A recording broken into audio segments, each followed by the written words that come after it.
out there is a woman born to play this role.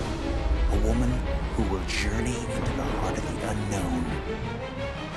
An uncharted island. A place that was thought to exist only in myth. Wall! There's a wall ahead!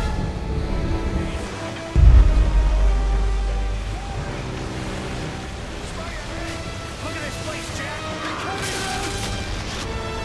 Hey, Jack. You gave us a fright.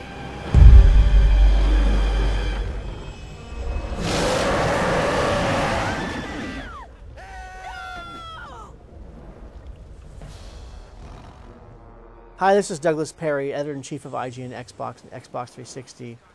And Peter Jackson's King Kong is one of those games that you get and you play. It's about a 6-hour game. It's not that long. But boy, in that short 6 hours, there's a whole lot of fun, interesting, and gorgeous and beautiful sounding gameplay.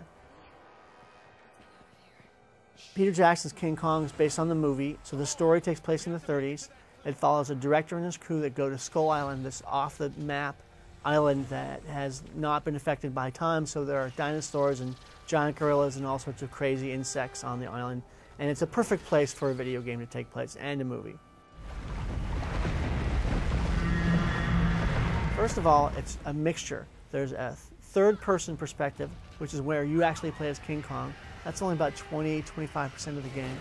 The rest is in first-person mode. There's no HUD, so you don't have a reticule. There's no indicator, there's no measurement or meter that shows you how many bullets you have or your health or anything like that. It's all visual and sound based. This game relies heavily on sound and has some of the best sound implementation in a game this year, both in terms of the score and in terms of the sound effects. When you're injured, you'll breathe really heavily and you'll hear adrenaline running through this guy's breath. You play as Jack Driscoll, and when he runs and he's scared, you feel it. That breath is an indicator of how much life you have, as well as when you get bitten or hurt, the screen turns red. The other thing that really blows you away in terms of sound is the sound of the animals, of the creatures themselves. When the V-Rex comes on, that thing is loud, it's piercing, and it hits you right to the bone, and you want to get the hell out of there. Visually, the game is very good. It doesn't really matter which system you have, the GameCube, the PS2, PC, Xbox, or Xbox 360.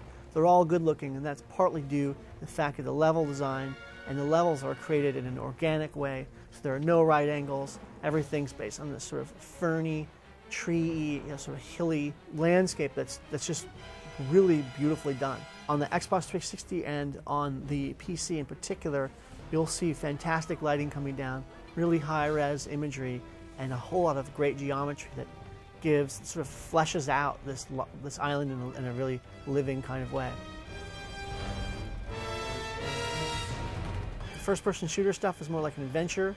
You're going to be saving your cohorts, and you're going to be sort of using fire puzzles to open up areas, and you'll be killing animals using this sort of food chain system that's on the island. I have to tell you, there were some problems in any one of the systems you have. There are some scripting problems that may affect your build, and that affected a couple of hours, and it's something that actually lowered the score a little bit. But for the most part, most people haven't experienced them.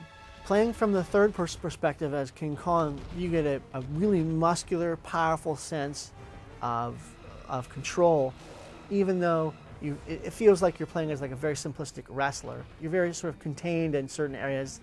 So you're sliding a little bit, and the controls aren't that good.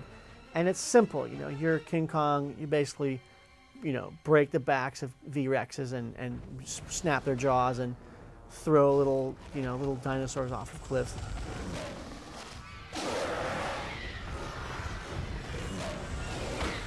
You will be doing some chase scenes where you're climbing on vine-strewn cliff sides. And later on, in a very short New York part, you'll be climbing buildings.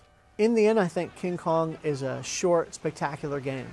It's beautiful. It has some of the best sound in the game. We scored it an 8.0, and we really recommend you looking into this, if not buying it.